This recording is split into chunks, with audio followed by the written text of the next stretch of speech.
I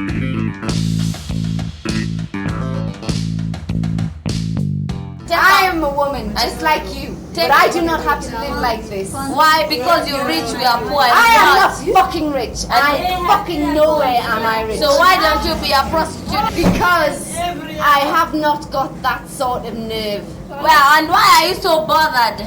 Because What the hell are you bothered Because I do with? not think that you should live like this. Are you happy? I'm happy when I do that. So it shouldn't bother you. I mean, It the doesn't way. bother me. Why? But why should you have men dictate what you should do?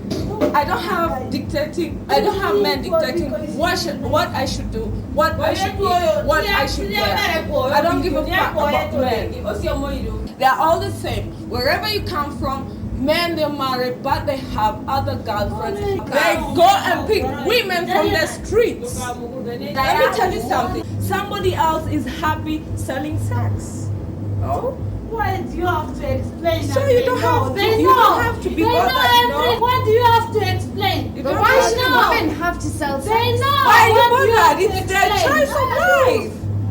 Is it their choice though? Is it not because they don't make enough money? Some of them they don't make enough money. Some of them it's their choice. I'm telling you, there are rich women in Kenya, but they do it. It's a choice of life. It's the way somebody wants to live. It doesn't matter. Even if you want to be a prostitute, it's your life. It doesn't matter. It's your life. So you don't have to be bothered about my life, about her life, about her life. She's working, she's happy, she's happy. Crazy club. Crazy club. Yeah. It's just mad. Just girls everywhere.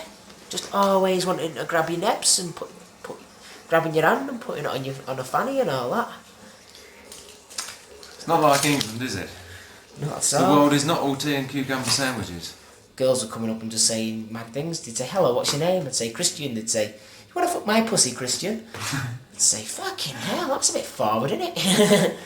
But, I mean, you're giving one particular extreme of it, but there was a whole range of women there using different approaches. Yeah, definitely. Some Someone were sit just, down and some chat. were just completely pissed out their brains and just come and sit on your balls and rub themselves against you. Others were really much more subtle and gentle, and others would tell you that they're not prostitutes at all. And after a while, it gets around to the conversation: can I come back with you? And well, you know, I'll look after you, you look after me. Yeah. So they weren't actually saying that they were prostitutes. So why didn't you go with any of them? Why didn't we go with any of them? Because it's fucking East Africa and it's prostitute city and it's just fucking AIDS city as well. There's a big fucking AIDS problem, massive. It was like, fucking hell, this body's great and this woman's rubbing me nuts and all the rest of it. But no way was he intending at all to go back with any woman at all, because he Absolutely. it's just one of them. I make it a rule in myself that it's just too dangerous. Too dangerous. But it's a great night out. For me, perhaps the questions run a little bit deeper than just the health issues, but it's, I don't know, there's a whole set of emotions that you get. Obviously, on the one hand, you see these girls and they're very, very sexually attractive, and on the other hand, there's different emotions that come in. Yeah, like it's not the same. You're kind of feeling maybe, you know, there's a sense of protectiveness maybe towards people, and you think, well, you know, why are they forced into this situation? They're doing what they're doing, and there's all sorts of issues apart from just whether they're sexually attractive or not, and whether there's a health problem. Plus, you know straight away when you're in hell, there. you have to be honest. Is when you got a fabulously beautiful, firm 21-year-old sitting on you. It's God. Tempting. Wow. Yeah, but it's not the same. You know, it's all to do with like they want Of your course. money basically, Of course. and it's not the same as when you meet someone and they like you for Of who you course. are. But isn't it all for a price? Eh? Isn't it all for a price? Of course, it's all for a price. It's all for money, innit? You all want money.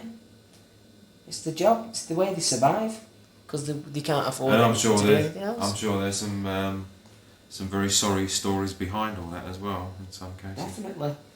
There will be a few sad stories, I was talking to one girl, it's called Janet.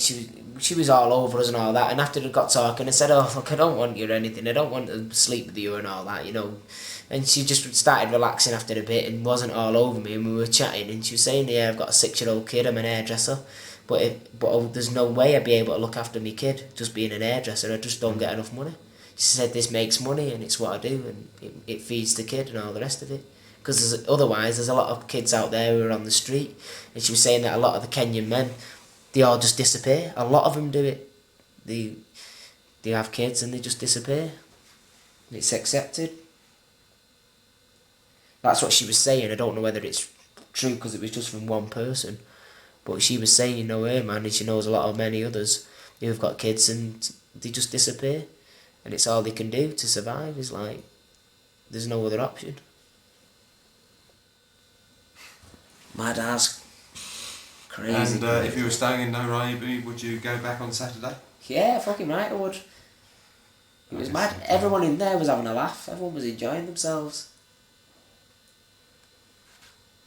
Say good night. Good night. Say good night.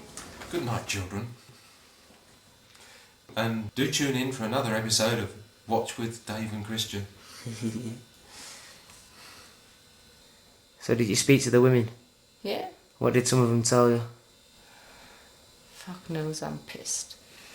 Turn the camera off, you bastard. I'm going to get a fucking lay for my fag.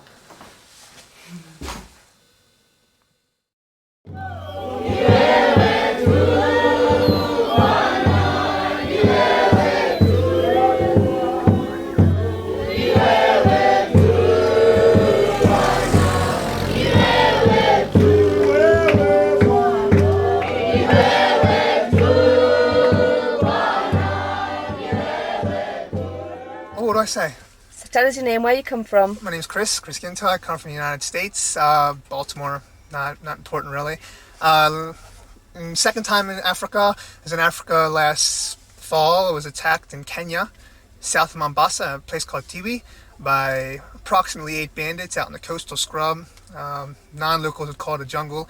I was by myself. And the only reason I'm here today is because I had my knife with me. I snuck it into the country, which is illegal, but you need it if you're by yourself, especially backpacking. 8 bandits beat the hell out of me. They couldn't get a hold of my stuff because I fought them off with my knife. So they stoned me for about 10 minutes with green coconut season as well and beat me with sticks. I had broken bones, so I spent 3 days in the hospital and was bleeding from head to toe.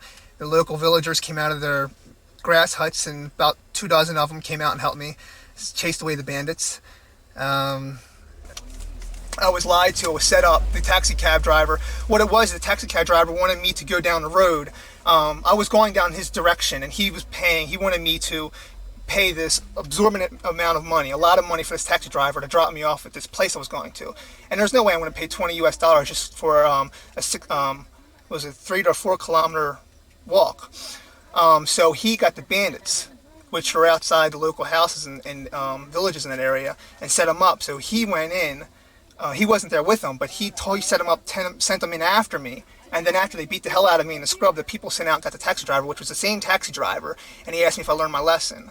And then I had to pay him $40 US just to take me to the hospital, which is 10K away. Oh, bastards. Was in cahoots with the local police department. We got together with about a dozen men. We all got G3s and AK-47s, and we hunted down the bandits in the jungles. In Kenya, the rule is if they were going to get caught, they were supposed to be executed on the site. As long as I got to pull the trigger, I was happy. So we went after them. We set up an ambush where I was to walk through the jungle again by myself. We had our men, about a dozen men, set up in the jungle approximately every 300 meters with a G3 and AK-47, and we waited for the bandits to come out again. And once they did come out, they figured out it was an ambush or a police setup or an operation, and it was known ahead of time what was going on. So then we chased them throughout the jungle, and they managed to get away. You can't shoot a gun too far in a jungle. It's very thick and dense.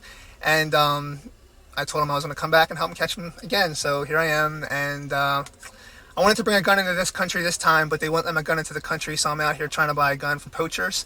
They'll sell them cheap, or even the local thieves will sell you a nice gun. pistol will do nice, but if you're out in the local game parks, a shotgun will be good as well. So that's where I'm at now, in the Kenya.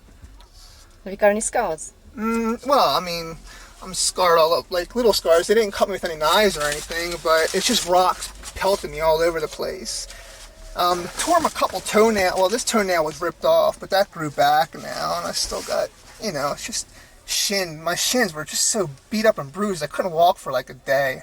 I was just limping. I could walk, but it wasn't fun. That's an interesting insight, because we've heard stories about sort of banditry and things like that, but we haven't actually met anyone who's experienced it firsthand. When people talk about bandits to me, I just like chuckled and laughed, said, okay, yeah, big problem. I really didn't care about it. But when it happened, man, and you saw those faces, and you saw the face on them, the look on their face, that when they get a hold of you, they're going to kill you. Is there any indication who these people are? Are they actually Kenyan nationals? Are they from Somalia? Well, see, what happens is that in the countries, I find that... Okay, I'm coming. In the countries, they're going to tell you that... It's always like Kenya, they're going to tell you that it's the Somalians coming over the border. Yeah. In Tanzania, they're going to tell you it's the Kenyans coming over the border. It's not either or. It's the people of their own country. They just don't want to admit that. Yeah. That's what you guys take care. Okay, thanks. See you. See you later, man. Take it easy. Yeah.